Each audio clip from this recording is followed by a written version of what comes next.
ইউনূস চলে গেছে, এক ফ্যাসিস্ট গেছে, এখন আর একজন গ্রেনেড হামলায় আসামি, দুর্নীতির দায়ে আমেরিকার FBI এসে যার বিরুদ্ধে সাক্ষী দিয়ে গেছে এবং মামলাটা করেছিল 2007 সালে তত্ত্বাবধায়ক সরকার। সেই মামলায় সাজাপ্রাপ্ত আসামি 10 ট্রাক অস্ত্র চোরা কারবারি, সেই জামাতের মতিউর রহমান নিজামী এবং এই তারিক জিয়া সহ বাবররা সব এখানে আসামি, সেখানে সাজাপ্রাপ্ত। আজকে আমি দেখতে পাচ্ছি যে যারা খুব দুর্নীতিবাজ হয়, সাজাপ্রাপ্ত হয়, তাদেরই জন্য কপাল খুলে যায়, তারাই আসে ক্ষমতায়। ঠিক ইউনূস যেমন তার নিজের কোম্পানি, সেই কোম্পানির শ্রমিকদের বঞ্চিত করেছিল, তাদের টাকা দেয়নি। একটা কোম্পানির প্রফিটের 5% লেবার ওয়েলফেয়ার ফান্ডে জমা হওয়ার কথা ইউনূস কোনোদিন দেয়নি, সে তো ট্যাক্সও ফাঁকি দেয়, ট্যাক্সও দেয় না। আজকে একবার চিন্তা করেন তো, এখন যে ইরান এবং US এর মধ্যে যুদ্ধ, যেখানে যেখানে US এর ঘাঁটি, ইরান সেখানে হামলা করছে। আজকে যদি বাংলাদেশে সেই সেন্ট মার্টিন দ্বীপ হোক আর বাংলাদেশের যে কোনো অঞ্চল হোক, আমাদের সোনাদিয়া দ্বীপ বা মহেশখালী, এখানে যদি তাদের ঘাঁটিটা থাকতো, তো এই বোমার আঘাতটা তো এখানে এসেও পড়তো। কোনো একটা মানুষ যদি দেশ পরিচালনা করতে আসে, তাহলে তার একটা দূরদর্শিতা থাকতে হবে, দেশটা চিন্তা করতে হবে শুধু দেশ নিয়ে না। আমি যে অঞ্চলে থাকি, যেমন আমরা দক্ষিণ অঞ্চলের অর্থাৎ সাউথ এশিয়া, সেই অঞ্চলের যে এখন তো সব বিক্রি করে দিয়ে দেশকে দেউলিয়া করে দিয়ে গেছে। তো এই অবস্থায় একটা দেশ চলতে পারে না। ইউনূস চলে গেছে, এক ফ্যাসিস্ট গেছে, এখন আর একজন গ্রেনেড হামলায় আসামি, দুর্নীতির দায়ে আমেরিকার FBI এসে যার বিরুদ্ধে সাক্ষী দিয়ে গেছে এবং মামলাটা করেছিল 2007 সালে তত্ত্বাবধায়ক সরকার। সেই মামলায় সাজাপ্রাপ্ত আসামি 10 ট্রাক অস্ত্র চোরা কারবারি, সেই জামাতের মতিউর রহমান নিজামী এবং এই তারিক জিয়া সহ বাবররা সব এখানে আসামি, সেখানে সাজাপ্রাপ্ত। আজকে আমি দেখতে পাচ্ছি যে যারা খুব দুর্নীতিবাজ হয়, সাজাপ্রাপ্ত হয়, তাদেরই জন্য কপাল খুলে যায়, তারাই আসে ক্ষমতায়।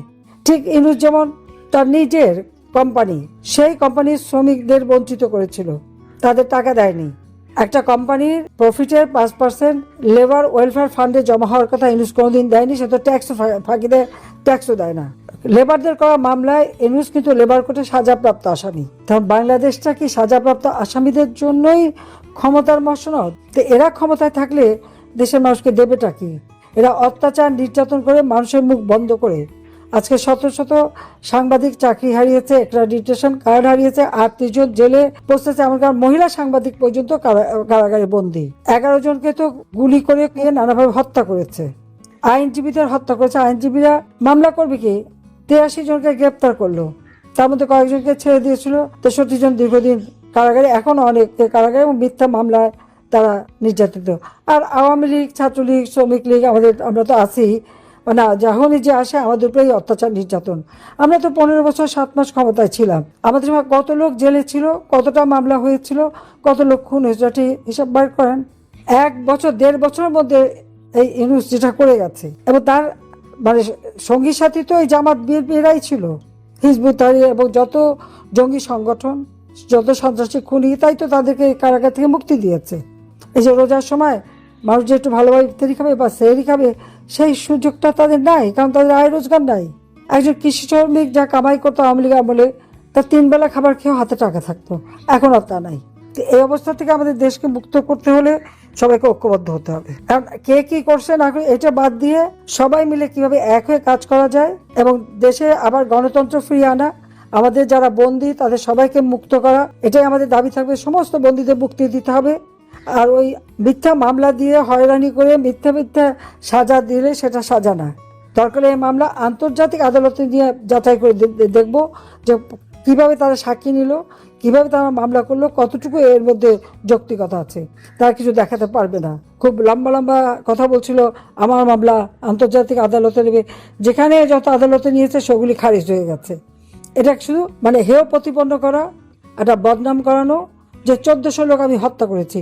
আজ পর্যন্ত 1400 লোকের কোনো তালিকা দিতে পেরেছে, দেখাতে পেরেছে? দেখাতে পারবে না।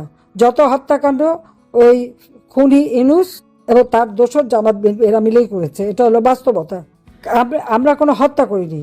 পুলিশ মারবে, পুলিশকে পোড়াবে, আগুন দিয়ে পোড়াবে, পুলিশ অ্যাকশন নেবে, তার সাথীকে বাঁচাতে যাবে, এটা খুব বা নিজে বাঁচতে যাবে, এটা তো এখন এই ইউনূস ক্ষমতায় থাকতো তো পুলিশ কমিশনার নিজেই বলেছে, তাহলে আবার শাস্তি হয় কিভাবে, বিচার হয় কিভাবে? আর আমি ক্ষমতায় থাকতে আন্দোলনকারীদের হত্যা করেছি, এই বিচার যদি হয় তো জিয়াউর রহমানের আমলে যত হত্যাকাণ্ড হয়েছিল, এরশাদের আমলে, খালেদা জিয়ার আমলে, সবারই বিচার করতে হবে, সবার বিচার হবে। আর আমরা 10 কাঠা জমি কিনে মহা ভুল করেছি, ওই 10 কাঠার জন্য সাজা, আমি, আমার 2 ছেলে মেয়ে, রেহানা 3 ছেলে মেয়ে, সবার বিরুদ্ধে শাস্তি।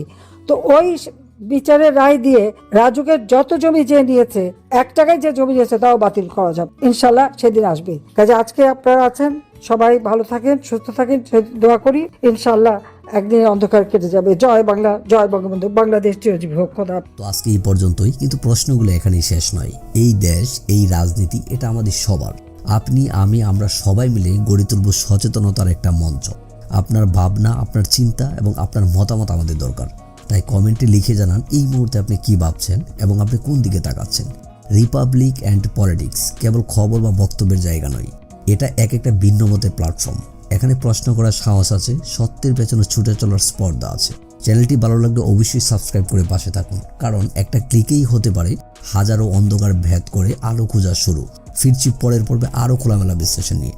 সে পর্যন্ত সবাই ভালো থাকুন, সুস্থ থাকুন। আল্লাহ হাফেজ।